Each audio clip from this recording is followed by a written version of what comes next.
सल्लल्लाहु अलैहि वसल्लम मौजूद आहिनि। ईद जो ॾींहुं आहे। इमाम हसन अलैहिस्सलाम इमाम हुसैन अलैहिस्सलाम अची चवनि था नाना हाणे ईद अचण वारी बि आहे जी। चवनि था नाना हर कंहिं वटि पंहिंजी सवारी मौजूदु आहे, असांखे सवारी खपे, असांखे सवार थियणो आहे। जी।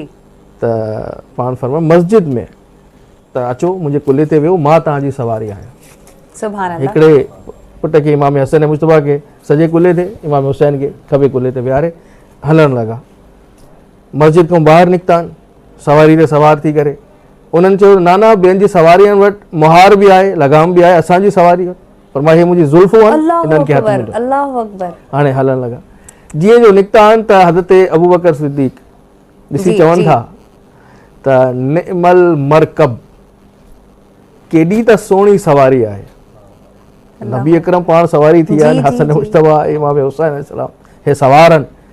फरमाए त निअमल मरकब, केॾी त सुहिणी तव्हांजी सवारी आहे, वाह वाह तव्हांजो छा नसीब आहे, छा अज़मत, छा शान आहे तव्हांजी, एॾी अज़ीम सवारी तव्हांखे मिली आहे।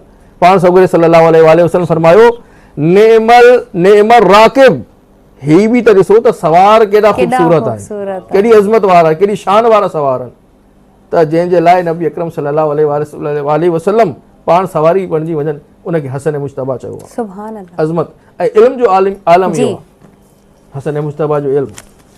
जॾहिं हाकिम शाह मदीने आयो आहे ऐं इमाम हसन मुश्तबा सां मुलाक़ात कंदे हुन चयो त तव्हांजा बाबा बि वॾा वॾा दावो कंदा हुया त सलूनी सलूनी क़बलन तफ़क़िदूनी, और को आसमान जे रास्तनि खां ईअं वाक़िफ़ न आहे जीअं अली ज़मीन ऐं आसमान जे रास्ते, को ज़मीन जे रास्ते खां एॾो वाक़िफ़ न आहे जीअं अली आसमान जे रास्ते खां वाक़िफ़ आहे। छा तव्हां वटि बि उहो इल्मु आहे? फरमायो हा, जेको इल्मु मुंहिंजे बाबे वटि हुयो सॼो मूं वटि आहे, मां हुनजो वारिस आहियां, इल्म में बि वारिस आहियां। फरमायो त हे ॿुधायो हीउ जेको खजियुनि जो वणु आहे, इन में घणी खजी लॻल आहिनि, घणी खारकूं आहिनि, वण में घणी खारकूं आहिनि।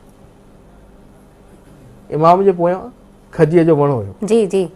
इमाम गर्दन घुमाए करे न ॾिठो त छा आहे, उते बीही फरमाए हिन में 4004 खजियूं आहिनि, 4004।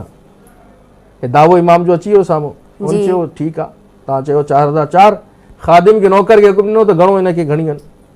गणण लॻो, गणंदे हुन चयो 4003।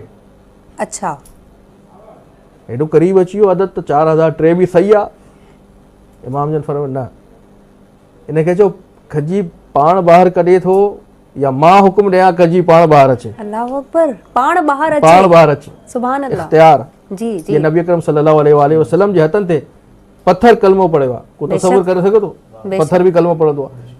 हज़ार मौजज़ात